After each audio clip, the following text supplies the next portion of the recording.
Con lo que me metí es como en la trastienda de esos éxitos editoriales y también de algunos fracasos, digamos. O sea, la idea es ver cómo se construye un libro. Yo me focalicé en los libros de política, en los libros de coyuntura política y cómo se apuesta desde las editoriales para que ese libro sea un éxito en ventas.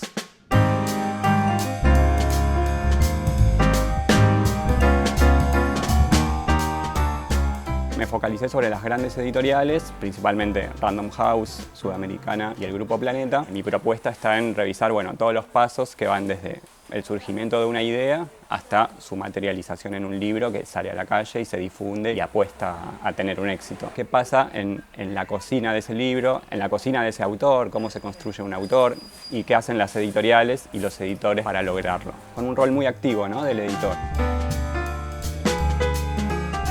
Libro, yo recorro la trayectoria editorial del director editorial de Sudamericana entre 2005 y 2012, que es Pablo Avelluto, un editor con un interés particular en el tema de los años 70. Y en esa misma figura, que es la que comparten de alguna manera los directores editoriales de los grandes grupos, es ver cómo se transforma el oficio editorial. Y lo que encontré es cómo los agentes editores siguen siendo fundamentales para pensar cómo hay que hacer un libro, y no alcanza con un estudio de mercado, no alcanza con un estudio puro de la rentabilidad potencial de un libro, sino que es necesaria una cabeza, esa idea del olfato del editor para pensar qué temas y qué libros pueden ser viables. En ese sentido, en las trayectorias de los editores pude ver, a partir de este caso, por ejemplo, cómo se combinaron esta idea de potencial rentabilidad de un tema y también apuntar a una intervención cultural, intelectual, política, digamos.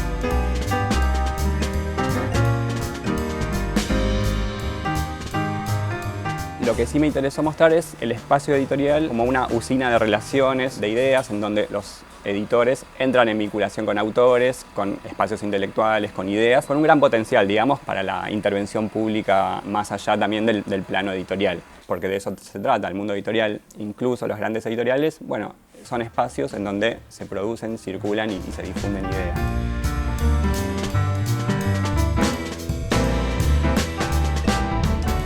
Es interesante seguir los vaivenes de este segmento, incluso desde la recuperación democrática en adelante. Durante el menemismo, por ejemplo, era muy claro.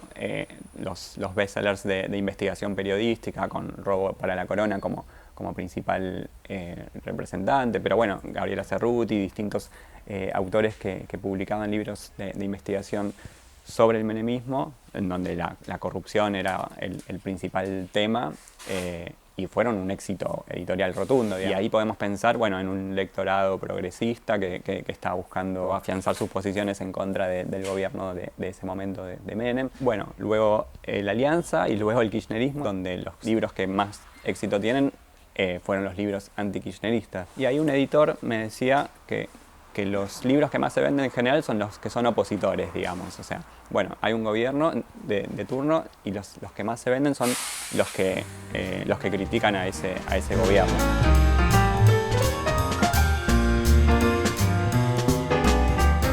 Por las entrevistas que tuvimos y la capacidad de acceso también a los editores de Sudamericana, aparece esta figura de Avelluto con cierto protagonismo. Fue un exponente, no fue algo buscado cuando fui a hacer la investigación, sino que en las entrevistas con todos los editores, esa figura de Avelluto aparecía nombrada por aproximación o por oposición, incluso también, sobre todo en las editoriales independientes, decían, los representantes de las grandes son nuestros opuestos, digamos, en ese sentido.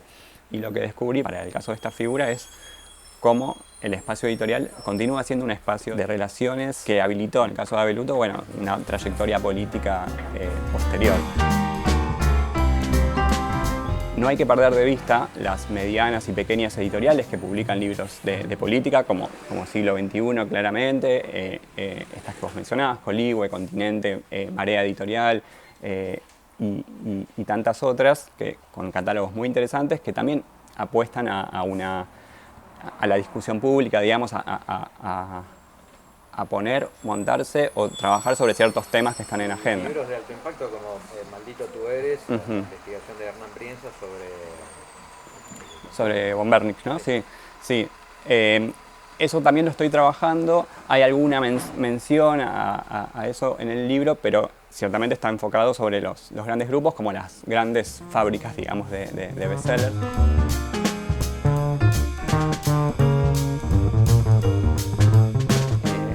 autores de estos libros, de los libros de política, bueno, en gran mayoría son periodistas que también escriben en la prensa, también están en la radio, en la televisión y en las redes, pero sistematizan de alguna manera toda su obra en un objeto, digamos. Y ese objeto circula y sigue siendo valorado, lo cual, bueno, un poco discute con esta idea de la muerte del libro, o de que la gente ya no lee, digamos. Bueno, se lee de distintas maneras y el libro sigue siendo una industria cultural relevante.